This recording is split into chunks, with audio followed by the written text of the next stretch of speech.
um sacerdote. Ele pegava esse bode, então ele levava para o deserto. E lá acontecia o quê? Ele morria de fome e de sede. E isso acontece, isso está escrito para que nós entendamos que um dia o pecado de toda a humanidade vai cair sobre uma pessoa que era muito inteligente lá no céu, chamado Lúcifer. Então o julgamento está acontecendo nesse momento. Ele começou 22 de outubro de 1844. Nós sabemos também que esse julgamento começou pelos mortos, depois pelos vivos, e quando acabar esse julgamento,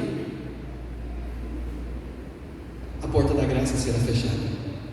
Com o fechamento da porta da graça, por este momento, por esta ocasião, se acontecer e nós estivermos vivos, nós não saberemos, mas vai começar as 7 últimas pragas.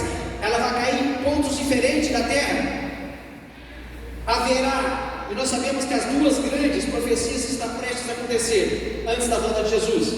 Algumas mais, mas as duas principais: a união das igrejas, que nós sabemos que já está acontecendo, e em seguida vai acontecer o quê? O decreto dominical. Por quê? Com a união das igrejas, vai ser obrigado só a ter uma só moeda, um só Deus, um só representante no mundo todo. Mas haverá um grupo como houve no passado. Sempre houve. E a Bíblia menciona que o povo de Deus é um povo o quê? É um povo pequeno. Esse não vai ceder. Por isso então vai vir o decreto dominical. E quando nós lemos Daniel 12, 1 e 2, nos fala da angústia de Jacó. E quando nós lemos o grande conflito, página 636 em diante, nós vamos entender, não sei se todos daqui já ouviram falar, mas pouco antes da volta de Jesus agora haverá uma ressurreição parcial e especial. De repente alguém vai falar: mas você está falando heresias? O que Jesus falou em Apocalipse 1, versículo 7? Até mesmo aqueles que o quê? Transpassaram Jesus. Esses que transpassaram Jesus verão Jesus voltar. Como podem eles ver Jesus voltar se eles já morreram? E Ellen White menciona no grande conflito, página 636 em diante, e a Bíblia também menciona em Daniel 12, versículo 1 e 2, que não vem ao caso agora, mas haverá. Ellen White diz que todos que morreram na fé e na mensagem do terceiro anjo, sonhando Jesus voltar, sonhando ver Jesus voltar e não viram, eles ressuscitarão para dar alento para aqueles que estiverem vivos pouco antes da volta de Jesus. E ela é clara e menciona assim: como Jesus morreu na sexta-feira à tarde, que ele deu o último brado, a Bíblia menciona que túmulos o quê? Se abriram. E no domingo pela manhã, quando veio o anjo e diz: Jesus, meu Pai te chama, que Jesus saiu do túmulo. Aqueles túmulos que na sexta-feira haviam sido abertos, no domingo pela manhã também eles ressuscitaram após Jesus. Aí a White diz que eles estão lá no céu como troféus, não como Moisés, Enoque e Elias. E aqui agora nós estamos passando por um julgamento. O assunto do santuário foi a chave que desvendou o mistério do quê? Do grande desapontamento. Aquelas pessoas naquela época, em 22 de outubro de 1844, eles estavam em espanhol a gente diz a Roca de la Ascensión. Eles estavam esperando Jesus, o grande desapontamento, o grande asco. Eles acertaram a data, mas eles erraram o evento. Até porque se o evento fosse naquela época, naquele período, todos estariam salvos, não é mesmo? Imagine-se se Jesus dissesse: eu virei em janeiro, dia 1º de janeiro de 2023. Seria uma correria de pessoas pedindo perdão, pessoas procurando fazer as coisas certas, não é mesmo, irmão? É por isso que Jesus disse, quando os discípulos perguntaram: quando será a sua vinda, Senhor? Ele disse: não compete a mim, somente o Pai. Por isso que aconteceu esse erro aqui que nós chamamos o grande desapontamento. E Ellen White também menciona que após Guilherme Mille descansaram no túmulo dele até hoje, e até a volta de Jesus, ali 24 horas por dia, ao que ali um anjo de prontidão. Muitas pessoas vão visitar, eles querem estar ali. O pastor Pedro, um amigo meu que estudou teologia comigo, também não é pastor porque ele é um ano mais velho que eu não pude, ele também não pôde. Hoje ele está em Florianópolis, ali na Pedra Branca, ele e a esposa terminando medicina. Ei, se era médico, pastor, missionário, um casal, o pastor Pedro e a irmã Keila, pessoas que eu aprendi a admirar, que eles são de Vargem Grande, tremendas pessoas, e Deus vai usá-los.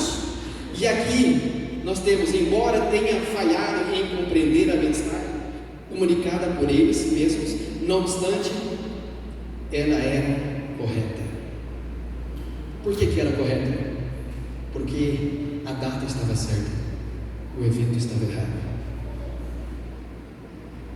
E quando a gente começa a estudar as profecias de Daniel 8,14, esse grande desapontamento, ou seja, do maior período profético que começou no ano 457 e culminou com 22 de outubro de 1844, Jesus passou a interceder por nós, assim como lá no passado, um dia certo, 10 de julho, dia Yom Kippur, era feito simbolicamente, era perdoado o pecado daquelas pessoas. O pecado realmente era perdoado, mas simbolicamente eram os bodes, representando Jesus e outro representando Satanás. E nós sabemos que agora, no fim dos tempos, quando Jesus estiver voltando, é porque quem está salvo, está salvo. Quem está perdido, estará perdido. A decisão que está em nossas mãos. E o livro de Malaquias 3, versículo 1 diz: eis que envio o meu mensageiro, que preparará o caminho diante de mim. De repente virá o seu templo, o Senhor, a quem vós buscais, o anjo da aliança, a quem vós desejais. Eis que ele vem, diz o Senhor dos Exércitos. A gente começa a estudar esses profetas do Velho Testamento, eles já falavam sobre isso, e o irmão mencionou sobre eis que o noivo vem, não é mesmo?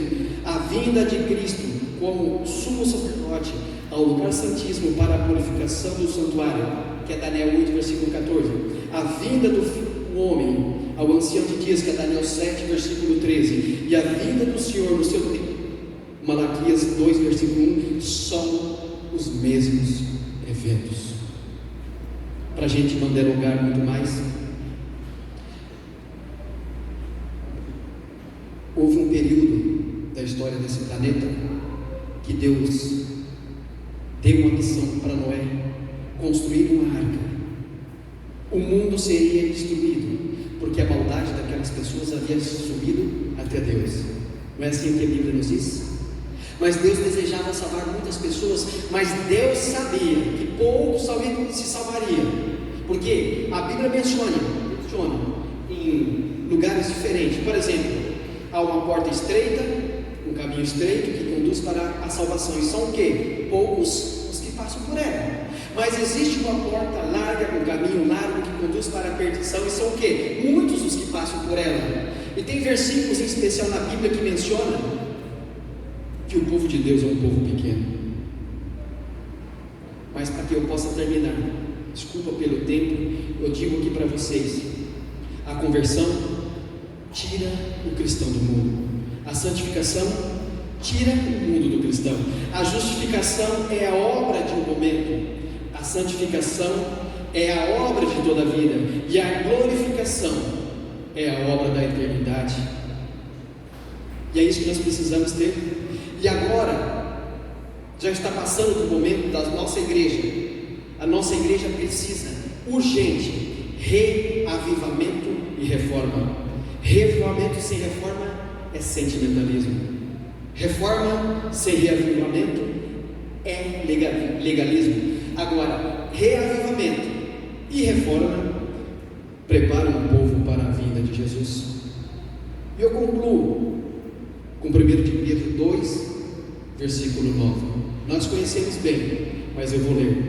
Porém, Jesus nos está dizendo: vós sois geração eleita, sacerdócio real, nação santa, povo de propriedade exclusiva de Deus, cujo propósito é proclamar a grandeza daquele que vos convocou das trevas para a sua maravilhosa o quê? Maravilhosa luz. Porém, vós sois gerações eleitas, sacerdócio real, nação santa, povo de propriedade